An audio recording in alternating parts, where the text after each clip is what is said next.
आता है नॉर्मल जो शुगर के पेशेंट है कि से अरसे में ठीक आउटकम क्या है उसका? आउटकम इतनी ज़बरदस्त है कि जो बच्चा बोल नहीं सकता वो बोलना शुरू कर देता है, जो सुन नहीं सकता वो सुनना शुरू कर देता है, जो देख नहीं सकता वो अल्लाह का शुक्र है देखना शुरू कर देता है। जो एक तो ये कि कुछ लोगों को ये है कि होमियो जो है वो ज़रा देर पा तरीका इलाज है, क्या ये दुरुस्त है? होम्योपैथिक मेडिसन इतनी देर में काम करती है कि जितनी देर में आप कोई चीज़ किसी चीज़ का टेस्ट मालूम करते हैं कि ये मैं नमक खा रहा हूँ ज़ुबान पे रख दिया है और ये मैं चीनी खा रहा हूँ कि ये मीठी। नहीं जी, होम्योपैथिक का तो कोई इलाज सही नहीं है। ये मैंने कहा मैं ठीक हूँ ना। शुगर मेरी जो है ना बहुत ज़्यादा हाई रहती थी। जब से इनकी दवाई शुरू की है मैंने में मुझे बहुत नॉर्मल हुई है। ब्लड प्रेशर मेरा जो है ना वो 200 से चला जाता था ऊपर। अब जब से मैं इनकी दवाई शुरू की है तो मेरा ब्लड प्रेशर जो है ना बिल्कुल नॉर्मल है। उसके बाद मुझे कभी भी ये मैं कर रहा हूँ, ये मैं अल्लाह की अस्सलाम रज़ा वालेकुम के लिए। नाज़रीन, मैं हूँ शेर मोहम्मद अवान। आज का प्रोग्राम खुसूसी अहमियत का हामिल है। इसमें हम सेहत के हवाले से करेंगे। ये हमारी डोमेन नहीं है, लेकिन हमने देखा कि इस क्लिनिक के ऊपर फ्री कैंप्स भी लग रहे हैं और लोगों को मखसूस बीमारियां जिनमें लोग मायूस हो चुके होते हैं कि वहाँ उनको इलाज करवाते रहते हैं लेकिन अफाका नहीं होता। तो हमारी नज़र में कुछ जिनसे हमें पता चला कि यहाँ उनकी बीमारी जो है मुस्तकिल तौर पे ख़त्म हो रही है। तो आज हम इस क्लिनिक पे आए हैं, रहमत क्लिनिक, चक्री रोड, रावलपिंडी। ये बनी स्टाप और लियाकत कॉलोनी के दरमियान वाक़ है। तो आपकी बात करवाते हैं डॉक्टर साहब से। डॉक्टर साहब, बहुत शुक्रिया वक्त देने का। ये बताइएगा कि ये जो पहले शुगर के हवाले से हमने सुना है कि यहाँ लोग रूबसेत हो रहे हैं, तो ये कैंप आप लगाते हैं, फ्री है या इसका पूरा बायोडाटा हमें बताएं कैंप का। बिस्मिल्लाहिर्रहमानिर्रहीम।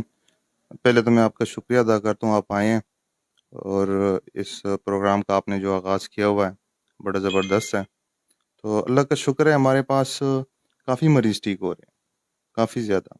ये मरीज़ पहले मेरे ओपीडी में थे, नॉर्मल ओपीडी में। जब मुझे पता चला कि ये काफ़ी रेशियो से हमारे मरीज़ ठीक हो रहे हैं और 70% से अबव यंग जनरेशन में शुगर फैल रही है, तो फिर इसको मैंने ये प्रोसेस कर लिया कि मैं इसको फ्री में कर दूँ। क्योंकि कमाई तो लोग कर लेते हैं लेकिन कुछ आखिरत के लिए भी कमाना चाहिए, कुछ अवेयरनेस के लिए भी होना चाहिए। होम्योपैथिक एक ऐसा इलाज है जो शुगर को बिल्कुल अपने नॉर्मल पोजीशन में लेके आती है। सबसे पहले तो हम अलग करते हैं कि शुगर के टाइप्स कितने हैं। इसमें 4 टाइप्स होते हैं, टाइप 1 है, टाइप 2 है, टाइप 3 है, टाइप 4 है। टाइप 1 में ये होता है कि ये ऑटोइम्यून डिजीज़ है। इसमें आपका स्ट्रेस होता है, स्ट्रेस की वजह से शुगर हो जाती है और जब इसमें ये शुगर होती है तो इसके सिम्पटम्स इलामात जो है बहुत जल्दी आते हैं। हम तो सबसे पहले इसको डिवाइड करते हैं, अलग करते हैं कि ये टाइप 1 है या टाइप 2 है। तो उसमें आपका बैक्टीरिया होता है, 4 चीज़ें होती है, फंगस होता है, पैरासाइट होता है और वायरस होता है। इन 4 चीज़ों की वजह से आपके अंदर बीमारी कोई ना कोई मौजूद होती है जो आपके लबलबे को, पेंक्रियास को ख़त्म कर देता है और वो फिर जब इंसुलिन नहीं बनाता। टाइप 1 में ये होता है ना कि आपकी इंसुलिन नहीं बनती, स्ट्रेस की वजह से आपकी इंसुलिन बनना ही रुक जाता है। तो जिसकी वजह से फिर आपका जो ग्लाइसीमिया है वो बढ़ता जाता है, बढ़ता जाता है। तो जिसकी वजह से आपकी शुगर जो है ना वो बढ़ती जाती है और जब टाइप 1 होता है तो ये फ़ौरन, यानी इसके इलामात जो है विदिन 2-3 हफ्तों में आने शुरू हो जाते हैं। बल्कि मैं ये कहूँगा कि इलामात पहले आते हैं तो शुगर का टेस्ट बाद में होता है। कि इलामात आते हैं तो डॉक्टर को इंडिकेट होता है कि शुगर है, ये टाइप 1 है। तो जाके वो उसका टेस्ट कराते हैं तो वो शुगर निकल आती है। तो फिर इसके पीछे, टाइप 1 के पीछे फिर ये सिर्फ ये 4 चीज़ें हैं और इसके अलावा जेनेटिक कॉज भी होता है कि बॉडी में ख़ानदानी कोई बीमारी होती है, मरूसी होती है, तो उसकी वजह से भी ये शुगर हो जाती है। फिर हमने उसको डायग्नोस करने होता है कि इसके पीछे कॉज क्या है। और हमें क्या हुआ है, हमें ज़्यादातर शुगर जो मिली है औरतों में ज़्यादा मिली है और 90% औरतों की जो शुगर है वो स्ट्रेस से हुआ है। अब टाइप 2 क्या है? टाइप 2 हमारे पास मेटाबॉलिक डिसऑर्डर है, यानी आपका मोटापा, आपका लाइफस्टाइल। वो कहते हैं ना शुगर लाइफस्टाइल है, लेकिन वो सारी शुगर लाइफस्टाइल नहीं है। टाइप 1 अलग है, टाइप 2 अलग है। टाइप 2 जो है वो आपका लाइफस्टाइल है। उसमें क्या होता है, उसमें सेल के ऊपर इतनी चर्बी होती है, उसमें इंसुलिन बनती है, पेंक्रियास जो है वो इंसुलिन मतलब बनाता है। उसका लबलबा का इशू नहीं है। मतलब का इशू नहीं होता, उसमें फैट होता है, मोटापा होता है। और फैट कहाँ होता है? फैट आपके सेल के ऊपर होता है। सेल के अंदर जाने का वाहिद इंसुलिन के पास एक चाबी होती है कि वो उसका ताला खोल सकते, अंदर जा सकता है। इंसुलिन का क्या काम होता है? आपके बॉडी के अंदर जो ग्लाइसीमिया होता है उसको एनर्जी में कन्वर्ट करके सेल के अंदर लेके जाता है, और सेल के अंदर जाके जरे जरे तक पहुंचता है। जरा जरा वहाँ पे क्या है, आपका वहाँ पे जीन्स है, वो वहां तक पहुंचता है और ये लेके जाता है। लेकिन टाइप 2 में आपका सेल के ऊपर चर्बी इतनी होती है, फैट होता है कि वो इंसुलिन अंदर नहीं जा सकता, इसलिए उसमें आपको गैंग्रीन भी मिलेगा, और उसमें आपको जो जख्म होता है वो ठीक भी नहीं होता जल्दी। लेकिन उसमें क्या होता है, उसके इलामात जो है वो 10 साल, 5 साल या 15 साल के बाद आते हैं। हाँ, तो इस बेस को हम अलग करते हैं, तो अल्लाह का शुक्र है हमारे पास शुगर ठीक हो रही है। और 3 और 4?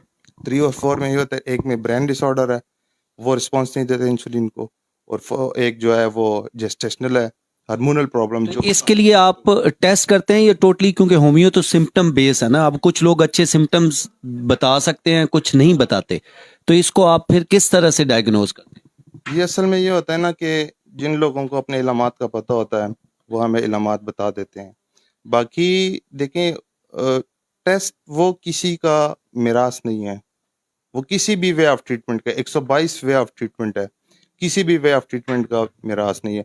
हम लेते हैं, हम बैक्टीरिया को देखते हैं, हम वायरस को देखते हैं, हम फंगस को देखते हैं, कैंडिडा को देखते हैं, वायरस में हम ओसोलिकोकस को देखते हैं, कैंसर को देखते हैं, बैक्टीरिया में हमारे पास क्लाइमेडिया है, इकोलाई है, ये निमोकोकस है, क्लेब्सिला है, स्ट्रेप्टोकोकस है, स्टेफलोकोकस है। अच्छा, होमियो होमियो होमियो की हमारी नज़र में कोई मखसूस टेस्ट लैब्स इस तरह पाकिस्तान जैसे मुल्क में नहीं है, तो ये फिर एलोपैथी के जरिए ही आप टेस्ट करवाते हैं या कोई होमियो का भी सेंटर है? नहीं, मैं आपको एक चीज बता दूं, एलोपैथिक और होम्योपैथिक ये एक वे ऑफ ट्रीटमेंट क्यूरेशन के नाम है। ये जो टेस्ट है, लेबोरेटरी है, डिजीज है, ये किसी का मिरास नहीं है, ना हिकमत का है, ना चाइनीज का है, ना मैं बता रहा हूँ ना कि 122 वे ऑफ ट्रीटमेंट है, इसमें किसी की भी ये मिरास नहीं है कि ये टेस्ट है। टेस्ट सारे कर सकते हैं, वो एक बीमारी की तशखीस होती है। हम हमारे पास अगर टेस्ट ना भी कराएं, एक औरत को बिठा दे, उसको इवन के हम बचपन तक चले जाते हैं कि उसको कुत्ते ने या किसी चीज ने काटा हुआ है, वो भी इलामात हम लेके तो हम कर लेते हैं। होम्योपैथिक एक वाहिद ऐसा तरीका है जो आपको सस्ते से सस्ता इलाज फराहम करता है, और आपको ज्यादातर टेस्टों से भी इसको आपको बचा लेता है। इसकी मैं आपको एक मिसाल दूं, मेरे पास कुछ पेशेंट आए थे दूसरे मुल्क से, और वो टेस्ट सिर्फ इंडिया के मुंबई शहर में होते हैं, और वो है जेनेटिक को जीन्स को मालूम करना कि ये कौन सा जीन्स है।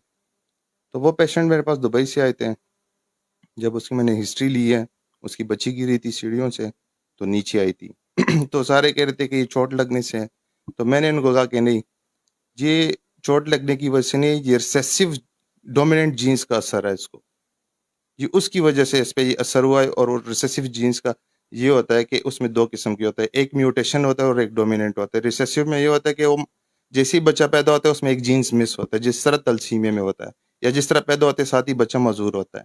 एक होता है कि जो वक्त के साथ साथ यानी डीएनए से बनने तक और एंड तक, यानी जब बुढ़ापे में बंदे की जब डेथ होती है, मौत होती है, डिकम्पोज होती है बॉडी, वहां तक 10 स्टेजेस हैं इंसान की, तो वो किसी न किसी स्टेज पे उसको जाके इफेक्ट करता है।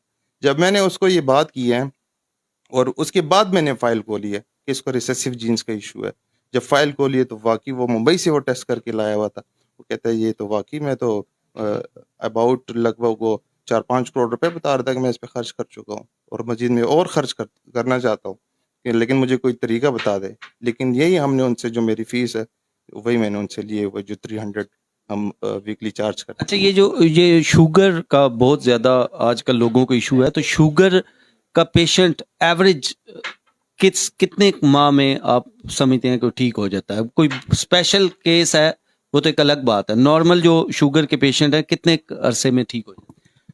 देखिए, मैं इसकी एक आपको एविडेंस देता हूँ कि मेरे पास एक डॉक्टर आया, डेंटिस्ट है, उसको डायबिटीज़ हो गई है टाइप 1 स्ट्रेस की वजह से। तो वो गया, उसने टेस्ट वगैरह सारे कराए हैं, हर चीज़ उसका HbA1c जो कराते हैं 3 मंथ्स के शुगर वो चेक करते हैं, तो स्ट्रेस की वजह से उसकी शुगर जो अच्छी खासी ज़्यादा हो गई थी।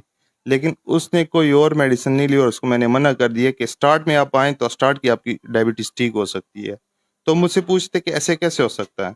तो फिर उसको मैंने कहा कि ये स्ट्रेस की वजह से, जब आप स्ट्रेस लेते हैं, जो सेरोटोनिन जो है ना वो जलना शुरू हो जाता है, और वो पिट्यूटरी ग्लैंड को जब ऑर्डर देता है तो उसकी वजह से आपका पेंक्रियाज जो है ना उस पर भी ओवरलोड होता है और बिला वजह के सारे ग्लैंड्स काम करना शुरू कर देते हैं। देखिए इंसान की दो चीज़ें हैं, एक एंडोक्राइन सिस्टम है और एक मस्कुलर सिस्टम है। इस बेस पे पूरी पूरी ज़िंदगी हमारी चलती है। जब एंडोक्राइन सिस्टम हमारा वीक हो जाता है तो हमारा मस्कुलर सिस्टम भी जो है ना वो भी वीक हो जाता है और उसी की वजह से ये बीमारियां आ जाती है। तो उसके जब मैंने ट्रीटमेंट स्टार्ट की है विद इन 2 मंथ्स उनकी डायबिटीज़ नॉर्मल हो गई, टाइप 1 नॉर्मल हो गई। इवन कि वो पहले डॉक्टर के पास गया जो सबसे पहले गया हुआ था, कोई डायबिटीज़ का स्पेशलिस्ट था। तो वो कहते कि हमारे बुक्स में ये लिखा ही नहीं हुआ है कि टाइप 1 नॉर्मल हो सकती है, आपकी कैसे हो गई है? अच्छा, यहाँ पे और शुगर के अलावा ये तो आप फ्री कैंप लगाते हैं और मेडिसिन भी फ्री देते हैं इनमें, इसके अलावा कौन सी बीमारियां जिनका बहुत बेहतरीन किस्म का इलाज आप कर रहे हैं और जल्द लोग रूह बसेत होते हैं? ये हमारे पास मजदूर बच्चों का अल्लाह का शुक्र है, बड़ा अच्छा रिस्पांस हमें मिल रहा है। और हमारी जो सोसाइटी है पाकिस्तान होम्योपैथिक रिसर्च सोसाइटी, उनके पास लगभग कोई मेरे ख्याल से 25-30 हज़ार बच्चा रजिस्टर्ड है। और जो मेरे पास रजिस्टर्ड इंडिविजुअली जो मेरे पास है वो तकरीबन 3,500 से अबाव है। आउटकम क्या है उसका? आउटकम इतनी ज़बरदस्त है कि जो बच्चा बोल नहीं सकता वो बोलना शुरू कर देता है, जो सुन नहीं सकता वो सुनना शुरू कर देता है, जो देख नहीं सकता वो अल्लाह का शुक्र है देखना शुरू कर देता है। जो मैंने पेशेंट चेक किए थे जो मजदूर बच्चों के स्कूलों में पढ़ते थे, अल्लाह का शुक्र है नॉर्मल स्कूलों में आ गए। जो 10-12 साल पहले मैंने चेक किए थे वो नॉर्मल स्कूलों में जा रहे हैं अब। लेकिन उसके पीछे भी कॉज होती है। उसके पीछे क्या कॉज होती है? उसके पीछे ये कॉज होती है कि जब देखिए 4 किस्म के बच्चे पैदा होते हैं। एक नॉर्मल बच्चा पैदा होता है, एक कैरियर होता है और एक रिसेसिव डोमिनेंट होता है और एक रिसेसिव म्यूटेशन होता है। ये जब एक डीएनए बनता है उसमें 23 क्रोमोसोम्स माँ के होते हैं और 23 क्रोमोसोम्स बाप के होते हैं। तो उस डीएनए के अंदर 46 क्रोमोसोम्स होते हैं और 46 क्रोमोसोम्स में हर एक क्रोमोसोम्स में 3000 से अबव जीन्स मौजूद हैं। तो उसको अगर मल्टीप्लाई करें तो अच्छे खासे जीन्स बनते हैं और डे बाय डे बढ़ते जा रहे हैं, इन्वेस्टिगेट हो रहे हैं। हमारे पाकिस्तान के भी बड़े अच्छे नामी ग्रामी कोई डॉक्टर उन्होंने भी वर्ल्ड को जीन्स दरियाफ्त किए हुए हैं। तो इस बेस पे हम इसका ट्रीटमेंट करते हैं कि जब इस तरह के माजूर बच्चे पैदा होते हैं तो उसके पीछे कोई ना कोई वजह होती है, कोई ना कोई जीन्स मिस हुआ होता है, ये मदर की तरफ से भी और बाप की तरफ से भी। जब दोनों की तरफ से जीन्स मिस हुआ होता है तो बच्चा यानी जैसे डीएनए बनता है उसमें जीन्स मिस होता है तो वो माजूर होता है। और फिर एक होता है कि वक्त के साथ साथ माजूर होता है, वो डोमिनेंट होता है। वो माँ बाप दोनों की तरफ से आता है लेकिन वो डोमिनेंट होता है, वो बाद में उसका जीन्स जो है ना वो मिस हो जाता है। फिर एक होता है कैरियर, और कैरियर जो होता है वो जब बच्चा पैदा होता है या माँ की तरफ से या बाप की तरफ से किसी एक तरफ से ये जीन्स मिस हुआ होता है लेकिन एक तरफ से होता है, वो कैरियर होता है। लेकिन उसको जब पार्टनर आगे से मिलता है कैरियर तो फिर उसके आगे बच्चे जो है ना वो माजूर पैदा होते हैं और एक जो है नॉर्मल बच्चे पैदा होते हैं। तो ये जीन्स कौन मिस करता है? यही बैक्टीरिया मिस करता है, वायरस मिस करता है, फंगस मिस करता है और यही आपका पैरासाइट मिस करता है इसको। या कोई ट्रॉमा हो आपका या कोई मेंटल कंडीशन आ जाती है वो इसको कर देता है, या फिर आपकी मेडिकल कंडीशन जब आ जाती है तो वो अच्छा, एक तो ये कि कुछ लोगों को ये है कि होमियो जो है वो ज़रा देर पा तरीका इलाज है, क्या ये दुरुस्त है? होम्योपैथिक मेडिसिन इतनी देर में काम करती है कि जितनी देर में आप कोई चीज़ किसी चीज़ का टेस्ट मालूम करते हैं कि ये मैं नमक खा रहा हूँ ज़ुबान पे रख दिया और ये मैं चीनी खा रहा हूँ कि ये मीठी है, इतनी देर में होम्योपैथिक मेडिसिन काम करती है। और ये एविडेंस हमारे पास मौजूद है। एविडेंस इस तरह है कि हमारे पास 20-20, 25-25 दिन से लोग आ जाते हैं इमरजेंसी में कि ये दर्द नहीं ठीक हो रहा। विद दिन मेरे पास 2 सेकंड में भी बंदा ठीक हुआ है, 2 सेकंड में। अच्छा, इसमें एक ये भी लोगों का कहना है कि जो आप मेडिसिन देते हैं टैबलेट्स के ऊपर वो दवाई डाल के वो जो गोलियां मीठी मीठी, तो वो उनको खाने की जो तरतीब है तो सुबह खाएं फिर 10 बजे खाएं फिर 2 बजे या इस तरह से, तो बड़ा कॉम्प्लिकेटेड सा लगता है। उसके ऊपर कोई काम कर रहे हैं आपके? वो एक टाइम या 2 टाइम मेडिसिन लेनी पड़े, लोग भूल जाते हैं ये, जब वो यूज टू हो गए हैं फिर तो उन्हें इशू नहीं रहता, लेकिन शुरू में ही जब वो भूल जाते हैं फिर वो छोड़ देते हैं, फिर वो कहते हैं कि ये तरीका इलाज ही ठीक नहीं।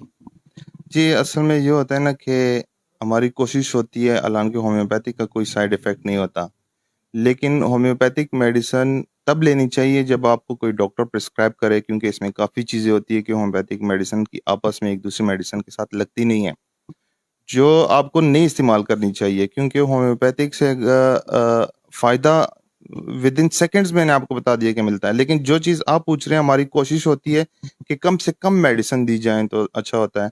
वो थोड़ी सी ये होता है ना कि हम वो नंबर वाइज क्यों देते हैं, वो बॉडी के अंदर ऑब्स्ट्रक्शंस होती हैं, उस ऑब्स्ट्रक्शंस को दूर करने के लिए हम स्टार्ट में 2-3 डोजेज अलग से देते हैं, फिर एक हम मेडिसिन जो हमारी होती है सिंगल रेमेडी, उसी बेस पे हम उस मर्ज को ठीक कर रहे होते हैं। अच्छा, ये 30, 40, 50, 60 इतने लोग आपके ये फ्री कैंप में आ रहे हैं, तो इनको जो मेडिसिन आप पूरे मंथ की देते हैं फ्री में, तो ये खर्च कहाँ से पूरा करते हैं? ये खर्च अल्लाह पूरा करता है, ये खर्च अल्लाह पूरा कर देता है, क्योंकि आप कोई भी काम अल्लाह की रज़ा के लिए कर दें, अल्लाह की मदद उसमें शामिल ज़रूर है। कभी जहन में आया कि कोई इसके लिए डोनेशन हम ढूंढें, या बस अपने तौर पे ही अपने लिए हम कर रहे हैं? डोनेशन मेरे पास लोग ब्लैंक चेक कर छोड़ के गए हुए हैं, इवन कि मुझे काफ़ी जगहों के ऑफर्स आए हुए हैं, मुझे कह रहे कि आप हमारे अमेरिका में आ जाएं, साउथ अफ्रीका आ जाएं, तो हम आपके वहाँ पे सारा खर्च हम करते हैं, लेकिन आप आ जाएं तो कर लेते हैं, हम फिनेंशियली हम आपको सपोर्ट करते हैं। यहाँ पे भी मेरे पास छोड़ के चले जाते हैं, लेकिन मैं नहीं लेता किसी से, क्योंकि ये जो मैं कर रहा हूँ ये मैं किसी के ऊपर एहसान नहीं कर रहा हूँ, ये मैं कर रहा हूँ ये मैं अल्लाह की रज़ा के लिए कर रहा हूँ, ये मैं कर रहा हूँ ये मैं अल्लाह की रज़ा के लिए कर रहा हूँ, ये मेरा वास्ता अल्लाह के साथ है, ये मेरा काम अल्लाह के साथ है, ये मैं किसी का भी इसमें मैं शामिल नहीं करना चाहता। बहुत शुक्रिया डॉक्टर साहब। अच्छा जी, आप डॉक्टर साहब के पास इलाज के लिए आ रही हैं, तो आपके बच्चे का नज़र का इशू था, वो क्या था?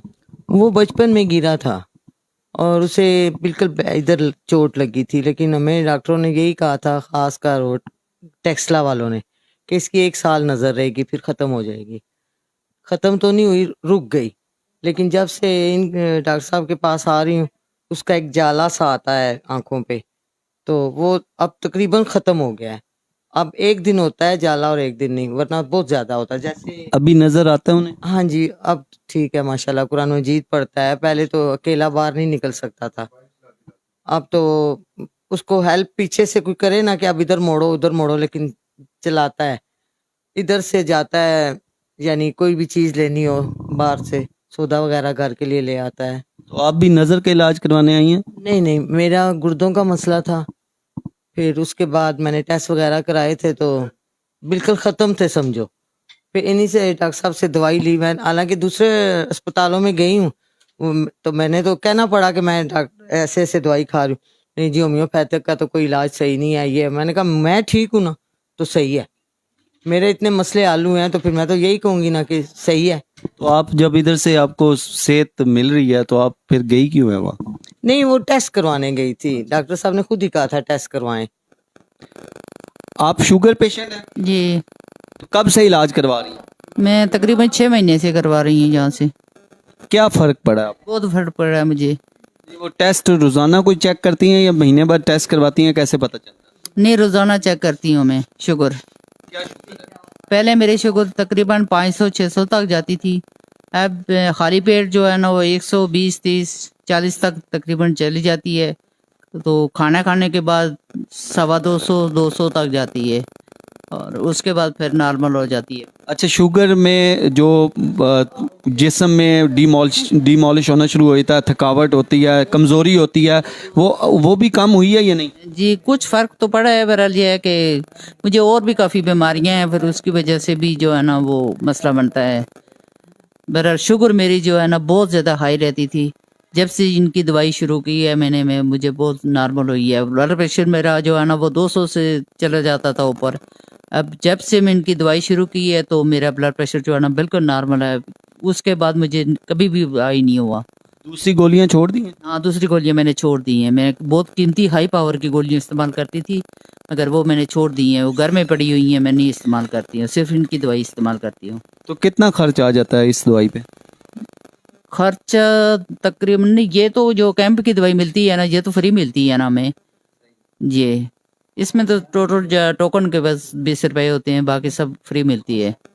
शुक्रिया। फिरना जरा सही कर सकूं, ऐसे जो हाथ पकड़े मुझे उठाए। आप याद है ना ऐसे ऐसे चिढ़ आपकी आवाज ऊंची जी, कर। आपका नाम क्या है जी? क्या है? आपका नाम क्या है? नाम शिराज यूसुफ दुरानी। तो आपकी आंख का इशू था, आंखों का इशू था? आंखों का मसला था मुझे, अच्छा तो लेकिन मैं पहले इनके पास आया था अरकनेसा दर्द के लिए, तो इन्होंने मेहरबानी की, साथ आंखों की दवाई भी दे दी। अच्छा तो अल्लाह का फजल करम से मुझे 1 महीने बाद ही फ़र्क महसूस हुआ कि बिनाई बेहतर हो रही है। तो मैंने फिर बहुत दिलचस्पी से इनकी दवाइयाँ खाना शुरू किया। तो अब अल्लाह के फजल करम से तकरीबन 6-7 महीने पहले जैसी नज़र थी ना, वो काफ़ी ख़राब थी। तो अब जो है मैंने ये इस महीने नोट किया कि काफ़ी बेहतर हो गया। अभी अभी डॉक्टर साहब ने कौन से रंग के कपड़े पहने हुए हैं? कहना डॉक्टर ने केड़े कपड़े पाए केड़े कलर दे? अभी तो इन्होंने ये वाइट हाँ जी वाइट है। और क्लीन शेव किया हुआ इन्होंने। अच्छा जिंदाबाद। अभी तो मैं हालांकि आज जाला भी है, लेकिन मेरा अब जो है ना 24 घंटे जाला रहता है आंखों में, फिर अगले 24 घंटे जाला गायब होता है। आज जाला होने के बावजूद जो है ना मुझे बेहतर दिखाई दिया। एक मिनट डॉक्टर साहब ये कह रहे हैं कि आंखों में जाला रहता है 24 घंटे और उसके बाद अगले 24 घंटे खत्म हो जाता है, ये क्या इशू है? जी असल में इनके जो सेल्स हैं, मसल्स बहुत ज्यादा वीक है। इसको जो चोट लगी थी, इसके मसल्स पे हम काम कर रहे हैं, इसकी मसल्स को हम स्ट्रेंथ दे रहे हैं और इसकी नजर वापस आ रही है। ठीक है, तो ये सारे लोग पेशेंट हैं या ये आपकी टीम का हिस्सा है? ये हमारे टीम के भी हिस्सा ही है। ये डॉक्टर फैसल साहब फैसलाबाद से हैं और एक इस्लामाबाद से हैं, और वो आगे जो है वो वजीरिस्तान से आए हुए हैं। आगे डॉक्टर साहब मसवात से आए हुए हैं। ये डॉक्टर साहिबान है, ये हरिपुर से आए हुए हैं। तो ये हम मंथली लाजमी बैठते हैं, तो बहुत कुछ जो जितना भी मेरा एक्सपीरियंस होता है मैं इनके साथ शेयर करता हूँ। और ये जब अप्लाई करते हैं, ये सिर्फ नहीं कि मेरे पास ही मरीज ठीक हो रहे हैं, और जो मेडिसिन हम इनको बताते हैं और ये अप्लाई करते हैं और इनके पास भी मरीज ठीक हो रहे हैं। जी।